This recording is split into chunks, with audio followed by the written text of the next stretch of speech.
Well, hello there, and good morning to our listeners from around the world. I want to welcome you to another edition of This Morning with Soulivity, broadcasting right here from our nation's capital, Washington, D.C., and on KMET 1490 AM radio in Southern California. We have such a great show for you. Of course, this is Brian Wesley Johnson, as you already know, but we have a fantastic co host with us today. I'm going to welcome Teresa Greco. Hey, Teresa. Hey, good morning, everyone. Morning, Hey, morning. hey, hey, hey. Of course, this is our Motivational Monday show. You like that, Teresa? Yay. Um, where we talk about a whole lot of different things around the world. Teresa, but this past Sunday was, of course, Father's Day. And so I was asking you about your Father's Day. Mine was great, very restful. Went to a great restaurant here. My honey took me to a nice restaurant for dinner. But you had a fantastic time because you went to a concert. Yes, I did. I did. We had Father's Day outside. We did a barbecue, and then we Oof. had the Ed Sheeran concert here in Toronto. So he played, Wow. yeah, he played for 3 nights. He played more of a private venue on Friday, and Uh-huh. then he was at the Rogers Center, which is a massive dome here that opens.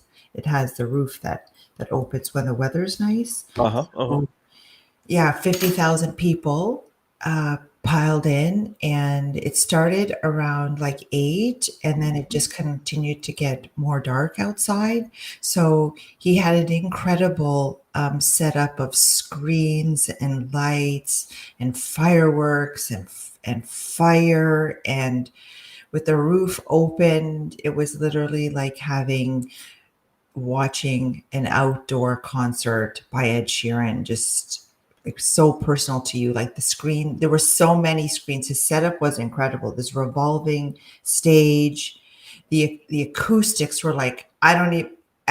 Like considering the dome was open too, it was Hmm. so good. And he sang and he sang. Even when we're like, "Oh my goodness, how is this?" Yeah, he was incredible. It was the best concert of my life. It was. Wow. Now Mhm. that sounds like a fantastic time. So good. Well, Yeah. happy Father's Day to him. Thank you. And happy Father's Day to all the fathers that are out there. Though it was yesterday, there's never a bad time to say Happy Father's Day. Amazing. As always, listen, everyone, we want you to be part of this conversation as we talk about these motivational topics from around the world. We want your questions, your comments, your thoughts. Just post them right to our live feeds on Facebook and YouTube, and we will pull you into the conversation and have some fun. So, why don't we get hop to it? Um, because I think for both of us, the Father's Day was like our hot motivation over the last few weeks, and enjoying that in terms of inspiration, especially an Ed Sheeran concert. Man, that sounds so good. Mhm, mhm. While we get to our first our first motivational Monday story that comes from the New York Times. And this goes from Preston Montega, who's 14, had no idea that when he created the Spider Man Across the Spider Verse trailer using Lego characters, it would lead to a job offer. For years, Preston has been making computer generated Lego versions of his dad's old computer on his dad's old computer. He shared his Across the Spider Verse trailer online, and when Phil Lord and Christopher Miller, the directors of the Lego movie and writer producers for the Across the Spider Verse movie, when they saw it, they were blown away by what he created. And asked Preston if he would be interested in animating a scene for the movie featuring Lego blocks and figures. His dad built him a new computer, and Preston worked on the scene after finishing his homework. Preston told the New York Times that being able to work on the movie with people who actually made this masterpiece was honestly like a dream. Wow. How cool is that? Very cool. I mean, man. So again, this kid, 14 years old, was just having fun Mhm. and created these trailers that now he's probably going to have a job for now until forever. Wow. 14 years old, Very you cool. know, you know. Now, like I know my son loves things like he loves music and he's created like different songs and that kind of thing. That's always been his thing. He also draws. So I love the fact that we've been able to, you know, give him space to be able to be creative like that. And it's turning out that it's helping him in other areas of his life.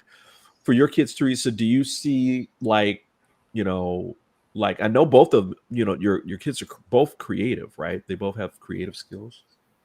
I think that everybody's creative. Yeah, Like yeah, we're all creative, but we only think that creativity shows up in particular ways, right? right, That, right. oh yeah, if you paint, if you draw, Hey, and exactly, right? exactly. And so create, but recently I've, within the last year, and through my show too, we actually there's one episode that we were talking about the how we are made in the likeness of our creator, Right, and right, that we are innately creative, but because we've pigeonholed this idea of creativity into only these things, people are like, I'm not creative. Like even my son will say he's not creative. But I'm like, wow, Luca, that's, you think that because you're not a good painter, because you can't paint like the example that they give you, then you're not a good painter. And I'm like, no. And even as an educator myself, I was very, careful about ensuring that if I showed the students an example, it's like, this is just inspiration. I don't want you to replicate this image exactly like this in right, order for you to try to get a good mark. I want you to express your creativity by giving your own version right, of it. exactly. So, um, so when I think of, when you said, "Oh, are your kids creative?" I'm like, I'm like, they're creative. If we're all creative, every single time we create something, Hmm. whether it's like a cup of coffee that you created, whether it's a Right, sandwich you put together, a meal that you put together, how you put your hair together, your outfit that you put, like it's yeah. all day long. We are literally expressing our creativity in in many different ways, not Hmm. just in the Hmm. traditional ways. Yeah, and I agree with that. And I think that sometimes we forget that by expressing all of who we are and just letting it free flow, right? Like this 14-year-old using his dad's old computer to do Lego trailers, right? We just thought it was cool. That can lead you to unexpected miracles, Mhm, right? mhm, Which was this. I mean, um, maybe this for Preston, this 14-year-old, maybe this answers a question around, you know, maybe I really just want to be an animator, right? Or pursue this in film. Maybe that leads to something else, but mhm, that he's in the flow mhm, of his own life and that he's embracing all of it, right? mhm. And so I love that. It would be interesting to see how what this incident might have sparked within him that Hmm. ends up taking him more on the path to whatever he's supposed to do in this lifetime for this planet, whatever his purpose is. So, and I think it also speaks to the power of social media to Hmm. be able to, share projects like this or things that people, average people are doing, but then they happen to get into the right hands and all of a sudden it becomes like such a hit, Hmm. Hmm. Hmm. really changing someone's life and just it's amazing. Uh, you know, a couple of last things on this. His mother, Giselle Montaga, a public health instructor. said, I know Preston has a gift that was given to him by God. And once we identified that he had that gift, all we could do as parents was to nurture it and let him fly. Oh, Hmm. oh. I like that. Nurturing it and letting it fly instead of saying, no, you can't play with those, or no, we don't want you doing that. We want you doing Mhm. more of this, where parents can be overbearing like that, right? And as I'm looking through the story, we got our answer. And he said, while Montega is still dedicated to his high school studies. He's in high school doing all this cool stuff. That's so wonderful. His career goal of becoming a full-time animator and director feels more within reach than Wow. he or his parents might have imagined at this stage. I adored the first movie and was so hyped for the second one. So getting to work with the people who actually made this masterpiece is honestly like a dream. So there we go. Yeah. We Yeah. got that answer. That's confirmation. That's the universe just confirming, saying, A- yep. a- Absolutely. So And way to go, Preston.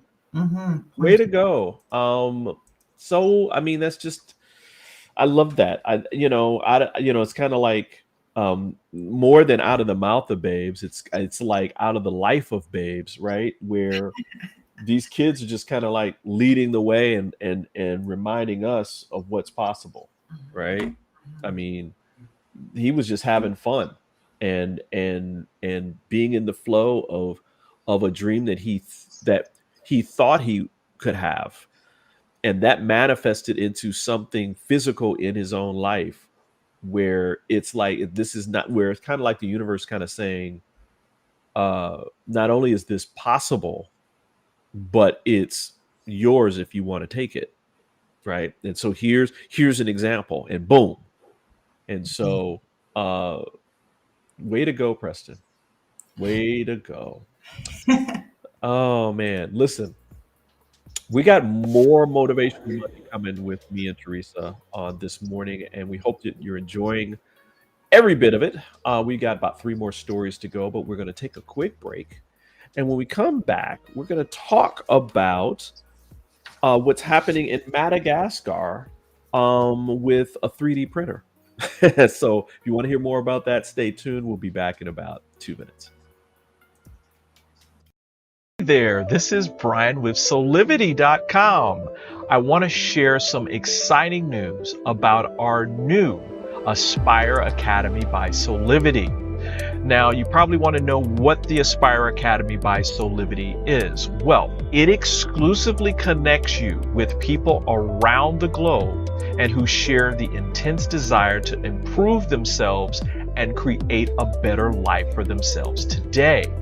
There's classes, there's workshops, there's live events, and even more exclusively just for you. You see, I wanted you to have a safe space where you could grow, you can learn, and it would empower you in all aspects of your life, including your mind, your body, and your soul. So how do you get started? Well, it is so easy. First of all, the best part, joining Aspire Academy is absolutely free. Just click on the Join Now button, sign up, and begin your journey. As a special part of this invitation to you, there are some free courses that are available for you to try from our amazing roster of coaches and collaborators. It's our way of saying thank you for all of your support and being with us along our journey of expansion. I hope you enjoy the Aspire Academy by Soulivity today. Start the process. Learn more about your passion, your purpose, and how to live a higher quality life.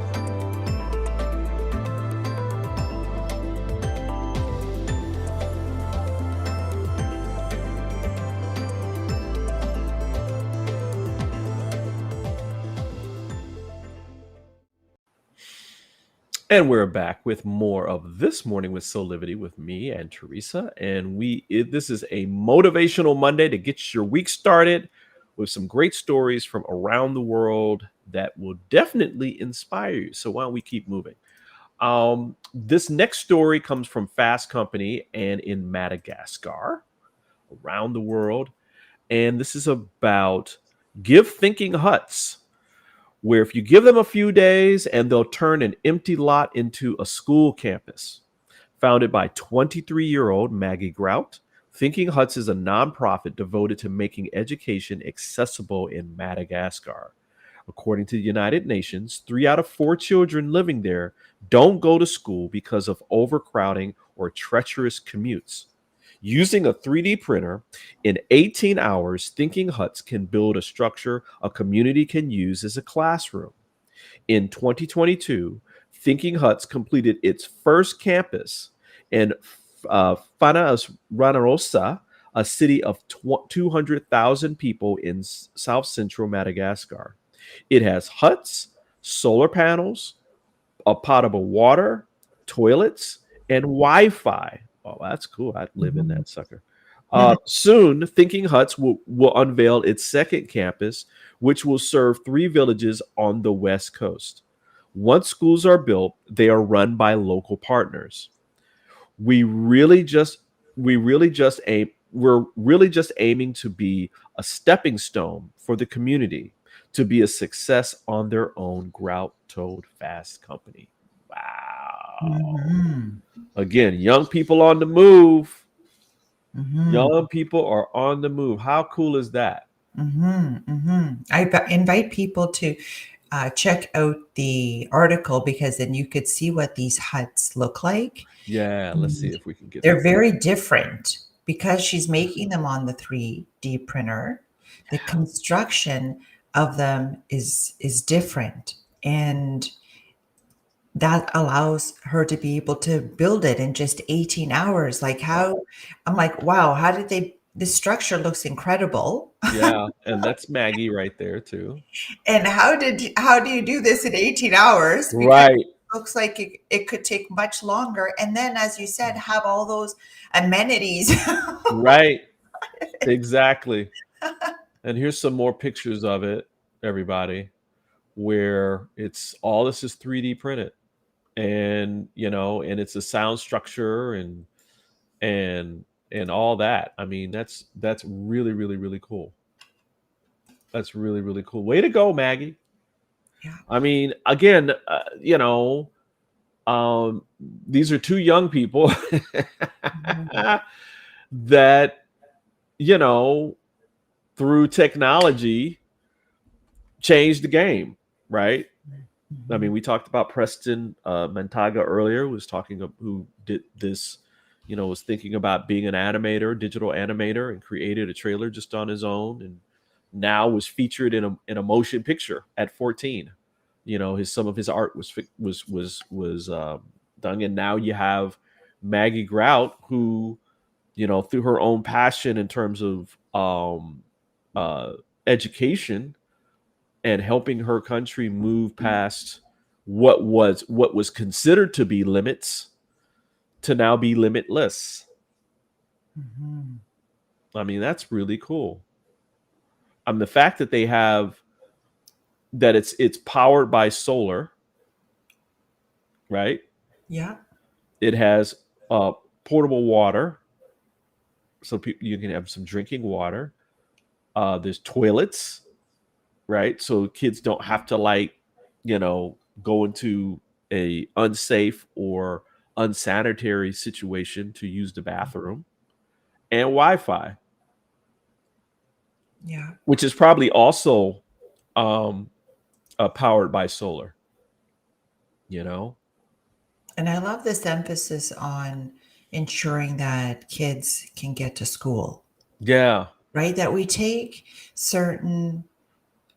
many things for granted here, right, right? Because they're just like children, right? They begrumble going to school. right, Many of them don't want to go, right, and here there are some kids that don't have the option. right, Like, and we have to remind ourselves of how how lucky. Like, how is it that we have kids here that don't want to go, right, other ones still on this planet who don't have the option to go, and how that impacts their life because they don't go, and how many kids are going and don't maximize their full potential at Right. school because they're not being reminded of how grateful we should be to have structures that we could go to, and materials, and as you said, indoor plumbing. Like, there, we just take all of this for granted, and we You should. know, And that's what, like, this, for me, this story is also like, there's a whole bunch of great tidbits in here, but right. that, it's like, as you were listing up, how amazing the structure is, you're like, indoor plumbing. It's like, wow, whoever goes to the washroom here and says thank you that we have, Exactly. right? Exactly. Don't. But Right. the reality is that there are children here on this planet and people on this planet that don't have some of these things. It's just a natural thing, to go to, that we take for granted. So, it's amazing that she's trying to make, that more accessible for Mhm. people in those areas that don't have this. I was thinking this too, that um, when it's not there, um, you then become more aware of the importance of these types of things, especially education. She says, I think that education is at the root of solving all the other problems in the world. This is Maggie Grout. This is the founder of Thinking Huts. She said, I would look at all these problems going on in the news, and I was like, well, if people just have the skills and the education to come up with solutions on their own, Yes. then we wouldn't be seeing all of this. And that is so true, because I look at, like, I mean, here at Soulivity, we talk about battling fear and ignorance, right? Mhm. Where a lot of problems that we have is based in ignorance. You just don't know. You just don't know the history, the culture, um, um, our ancestry, how we're interconnected, what other people are doing around the world, and that kind of thing. And so the cycle of separation just keeps going on and on and on and on and on. So I applaud you, Maggie, for stepping up and stepping out and supporting your community uh, with these beautiful thinking huts that are meeting people where they live and the needs that they have where they live. Mhm. One of the things she said, Teresa, was she didn't want to have a model like traditional charities where they kind of parachute in and kind of take over and then they leave. Um, she said that they come in, they work with the local partners, and they build the schools, build the huts and create the school based upon their needs, and then they hand that over to the local partner to maintain at that point. Which is key, because, Exactly. right, often they just go in and, maybe resurrect a school or something like that, but Right. then, don't aren't able to ensure that they're able to upkeep the structure, or maybe they need more funding, or whatnot, to continue to keep it going. Uh, But that's one of the things that she's put into the project, is to ensuring that that happens. So that's also wow. great. And just to let people know, this is something that Maggie Grout had for a long time in her mind. She said, for Grout, who was born in China but adopted by American parents, the idea for the nonprofit was sparked when she was 15. I'll repeat that. When she was 15. Mhm. It coupled her dad's background in the tech startup space with her own passion for increasing access to education. Wow. That's so cool. Mhm. Mhm. That's so cool. I love it. I love it. I love it. I love it. Well, listen, we've got even more great Motivational Monday stories coming up in just a second. So just hang on with me and Teresa, and we'll be back in about, I'll say about 60 seconds. Have you ever asked the question, if I was to be anything, what would I be? Regardless of money, regardless of status, beyond popularity and fame. Living your passion, feeling your life has purpose. Soulivity is a space to nurture that which lives in all of us. A place where work can become play, and doing what we love creates the dreams of a lifetime.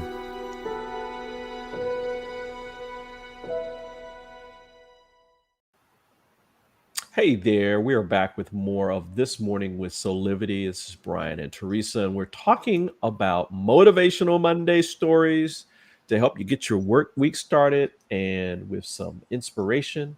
Our next story comes from Mexico, from the Associated Press, where Mexico's Vanquita porpoises are holding steady in the Gulf of California. For 2 weeks in May, researchers sailed around the port of the Gulf, which is the only place vaquitas, the most endangered porpoise in the world, live. The team estimates it saw 10 to 13 of the porpoises, about the same number spotted in 2021. Vaquitas are small and elusive, and many of the sightings were through binoculars. The researchers saw at least one or two calves in the water, which is a hopeful sign. Vaquitas cannot be captured, held, or bred in captivity.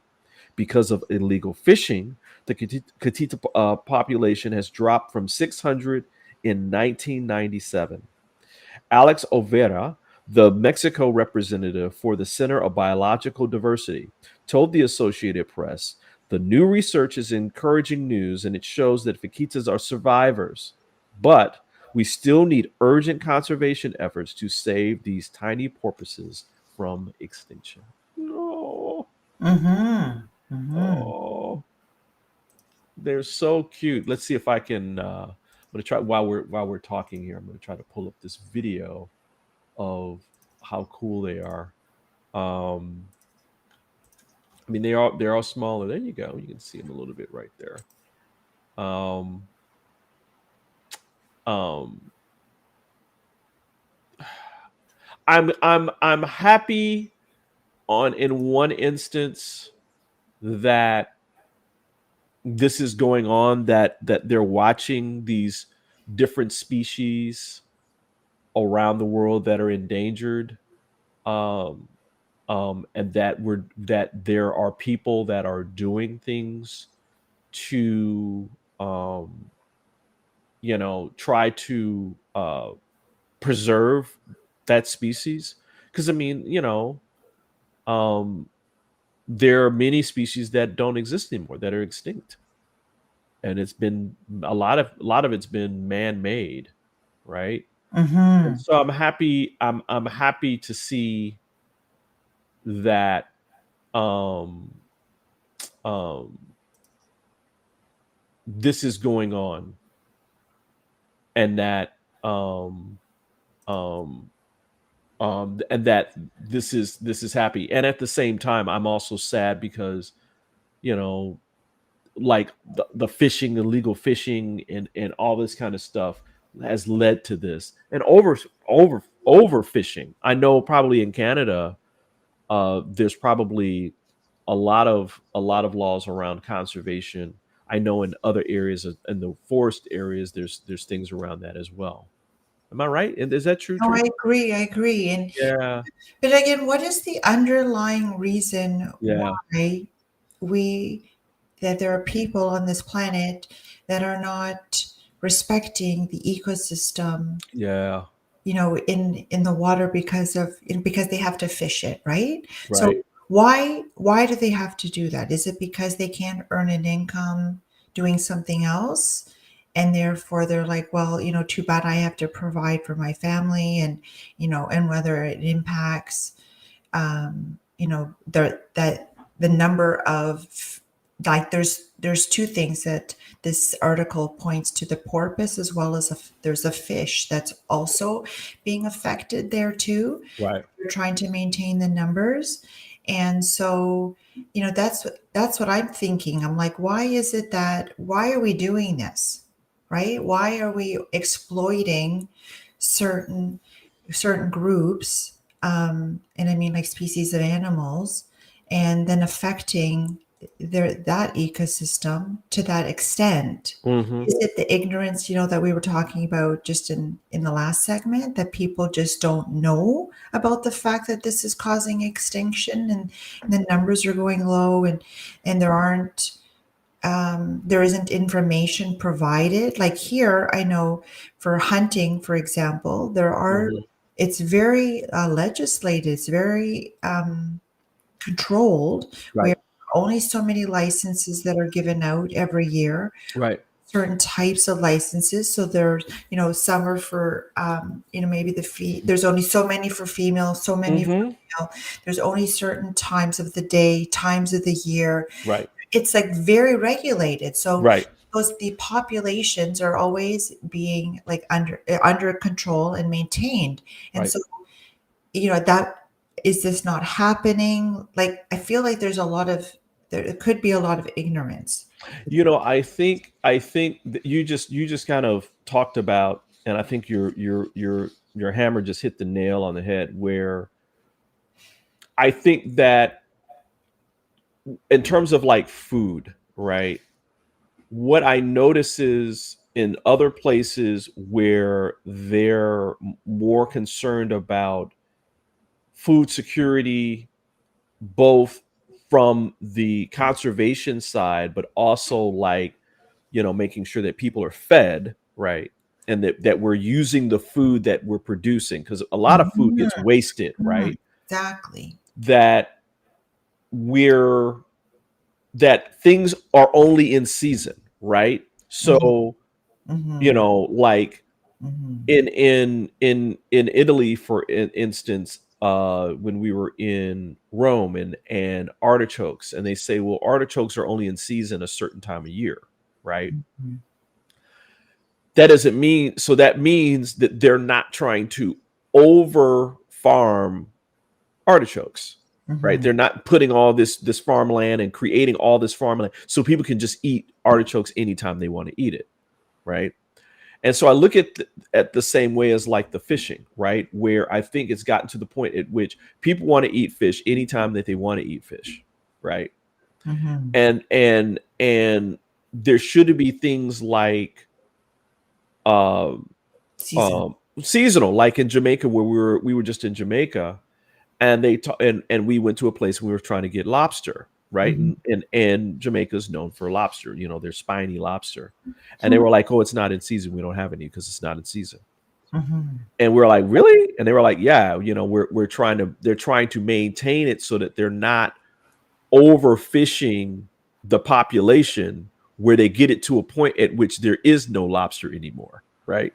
Exactly. And that's up here Or they too, don't Canada. or they don't create like artificial farms where now the lobster and all that stuff doesn't taste as good because of the fact that it's farmed. It's not like just, you Mhm. know fresh. And so I look at the same way, where again, I look at this as fear and ignorance, where we we have to know that we can't just, like, you know strawberries. I remember when I was a kid, strawberries weren't in season all year round. Mhm. You'd get strawberries at certain times of Mhm. year. Mhm. Now you can be strawberries any time of the year, Mhm. and they don't taste as good, Mhm. right? Because they're farmed. It's people. Oh, well, there's demand for strawberries. It's like, well, why not just make it seasonal? Mhm. And Mhm. it is what it is, Mhm. right? and Mhm. and and you're maintaining how much food is being produced and consumed, because it's not like we don't have enough food. Mhm.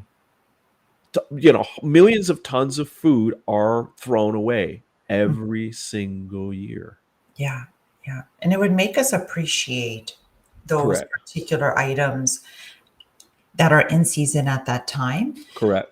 I'm just looking here at the article as well, and it says, so just to answer our question a little bit, it Uh-huh. says that the president, Obrador's administration has largely declined to spend money to compensate fishermen for staying out of the vaquita Yeah. refuge and stop using gill nets, Yeah. or to monitor Which are killing the specifically the babies, right? The you know, the how they produce.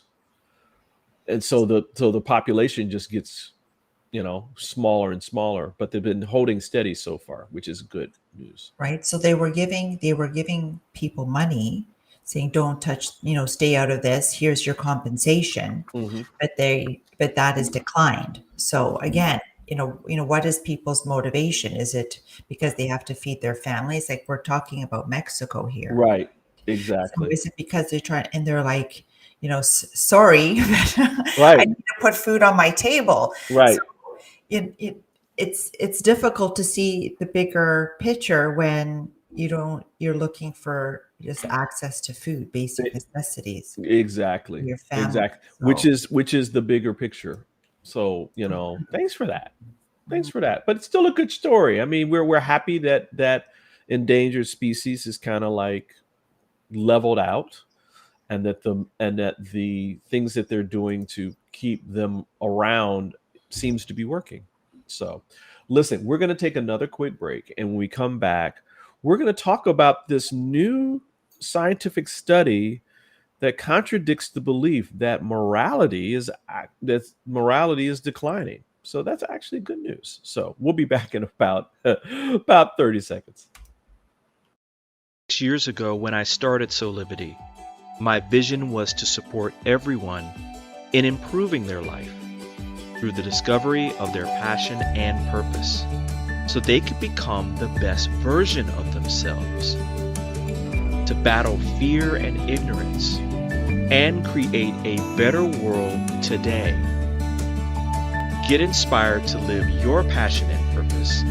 Visit soulivity.com now. And we're back with more of This Morning with Soulivity. This is Brian Wesley Johnson with my beautiful co-host today, Teresa Greco. Hey, Teresa. hello. Hello. Uh, let's go to our last, but not the least, Monday motivation story. This comes from Nature magazine, where scientists are actually saying that new data contradicts the belief that morality is actually declining. For decades, people worldwide have said they believe morality is declining, but new research shows that this could be a cognitive illusion. Psychologists Adam Mastroianni and Daniel Gilbert examined studies conducted in 60 countries between 1949 and 2019 about moral values, and found that in response to 84% of the questions, most participants said they felt morality had declined. Now, in Mostrani and Gilbert's own 2020 surveys, the US participants of all demographics said they thought that people were less kind, honest, nice, and good. Now compared to other earlier times. The researchers then studied similar historical surveys. If as people all over if as all people over the world claim morality has been declining steady and precipitously over decades, then people's reports of current morality should also have declined over the years. But they didn't. And they said that this means that the perception of moral decline is either false or it's at least very difficult to find any evidence that it has happened. So what this means is that over the course of all these years, that the decline hasn't remained constant. And that maybe, Teresa, I look at it like this.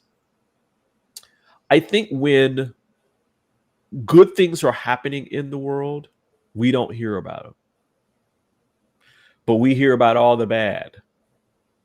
And so that affects our perception about the morality of our world, right? Because Mhm. newspapers and cable news stations and TV and all that, they focus on the bad stuff, right? The stuff that's Mhm. challenging, that's hard to hear.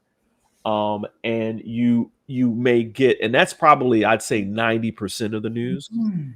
And the other 10% is like good stuff, right? Like Us. the dog gets found in the park, or like we were talking about today, like the porpoises, are the population of this almost endangered species is now kind of leveling off, and it looks like they're going to make it. All those stories don't really they're not front line and center. So it makes sense that people would feel that way. What do you think? I totally agree. And when you said 90% is negative, I feel like maybe it's even, I feel like they have one story out of the whole Well, news yeah, yeah, end where yeah. they're like, oh, something good. And I'm like, wow, like, like one story out of all the negative ones. And so thanks for pointing that out, because it does two things. It celebrates what we're doing, Right. right? That we've dedicated an entire hour to talking about the good things that are happening Woohoo! on this planet and with people. So it does that, but I think that you're right, because I think if you had to ask the question, because this is what I was asking myself, I said, if I had to ask this question with the people closest to me, Right. my family and friends, would I think that morality is going down, that Mhm. people are less kind? So I want people to think about their own people closest to them. Mhm. Do you think that the people closest are less kind, Right. less honest, Right. less nice, Right. and less good? Right. So not, what we think at society at large, because of, as you said, how the media portrays what's going on to humanity at large, Right. but to the just those closest. Do you think that people are less of those things? And I'm going to say no. I don't think. I think that I am surrounded by very beautiful people. Brian, what would you say with the people? Yeah, I would agree with that. I Yeah. would agree with that. I'd say that that is true. I'd say that I think that I think that you know, People are birds of a feather kind of flock together, and that there's a lot of good in the world that you miss out on when you stay kind of grounded in if all you ever see if all you ever see is negativity, which goes to something that's cited in this article, which is that it says that the authors speculate that people think there's a decay because of factors such as biased memory. Negative memories tend to fade faster than positive ones, right? And so the more negativity, the more things that you see that are negative all the time, you believe that that is what's happening, period, in the world. But if you're around people that are pointing out all this good stuff that's happening as well, then you're not as biased, right? You're like, no, there's good people in there. There's people that are kind. There's people that are giving. There's people that are compassionate, that it's not all that way, you know. And so, and that becomes your experience too. I think you attract into your life those experiences as well. Yes, that's You what I was know. just going to say. What it's very Yeah. karmic like that, right? What you give out, you Hmm. get back. So I agree. I think when you do unto others as you would have done unto you, Hmm. that or you be the change that you would like to see in the world, it tells us to be the change Absolutely. first. And then we see that coming into our reality. And so I feel like I get very little negative experiences. that I'm vibrating because I'm doing the work. Right. I'm vibrating at a frequency that, and because of the law of attraction, you just bring more of that to you. So I agree when you said about I love idioms, but I always get them wrong. But that birds of a feather one that you said, or the Yeah. apple doesn't fall far from the tree, like Yeah. things like this, right? That I think you can have a heaven on earth. That's one of my Mm-hmm. shows as well, right? We can Mm-hmm. have here a heaven on earth.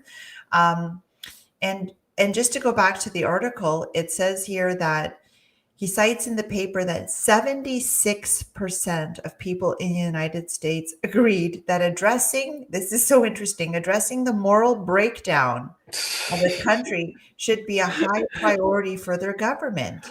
Right.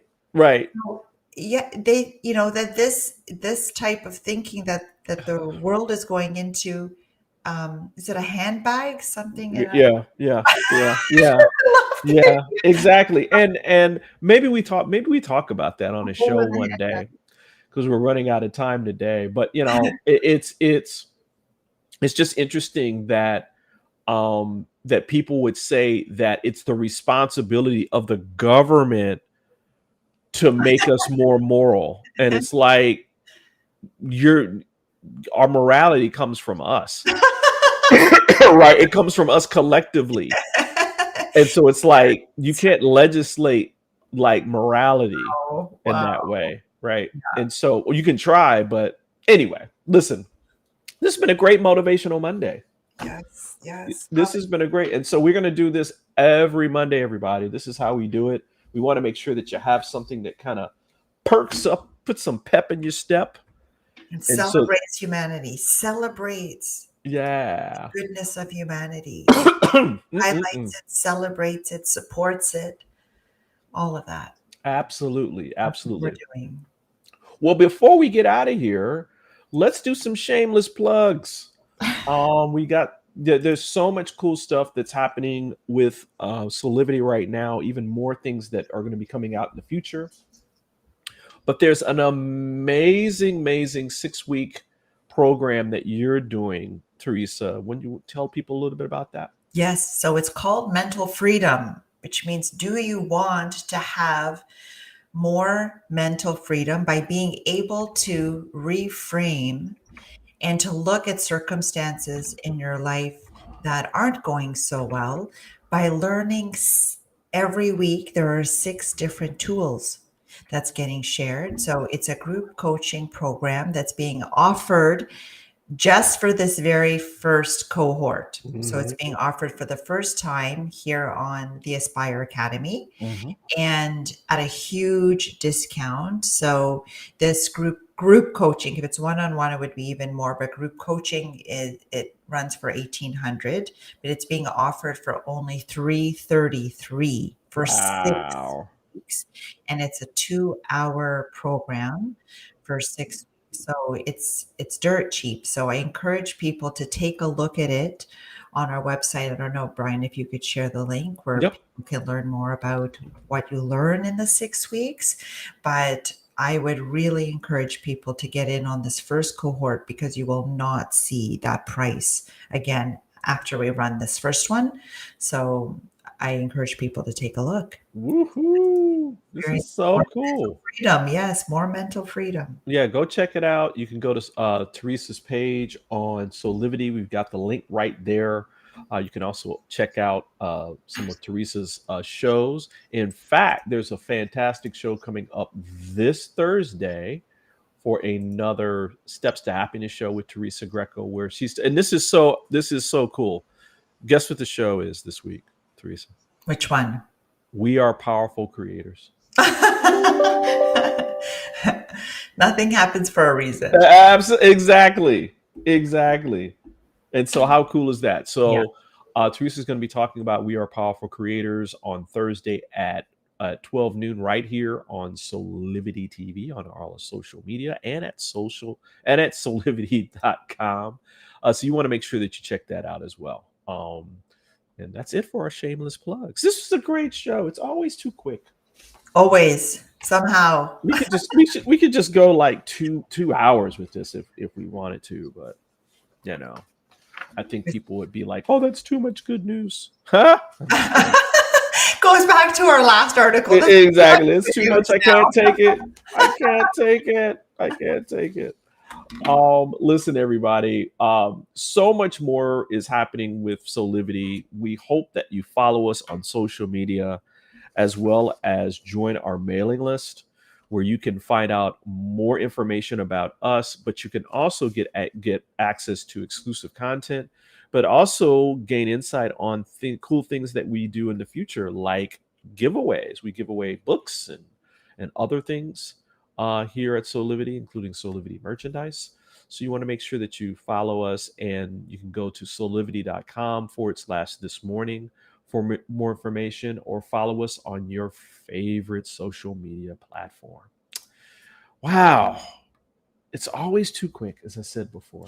Always too quick. Well, we hope that you watch our other programming this week, from Consciously Awesome on Wednesday to, as we said before, the Steps to Happiness on Thursday, as well as later on today at 12 noon is another Tammy's Table.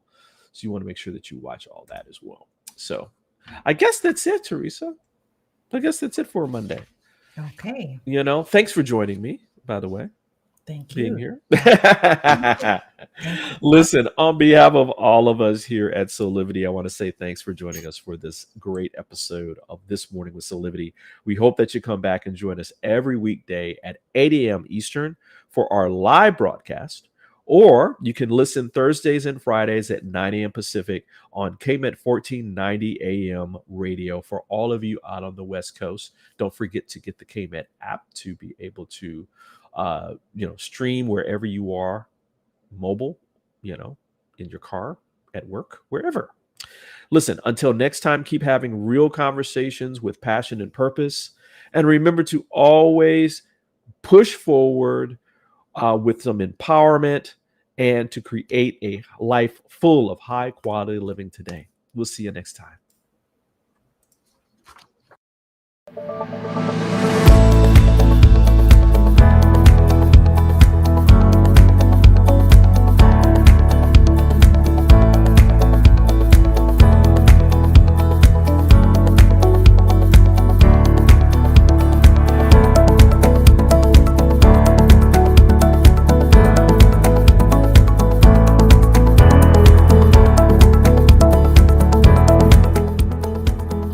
This work is subject to copyright owned by Affinity Global LLC.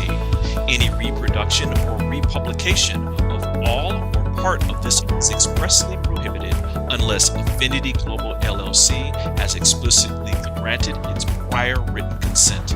All other rights reserved.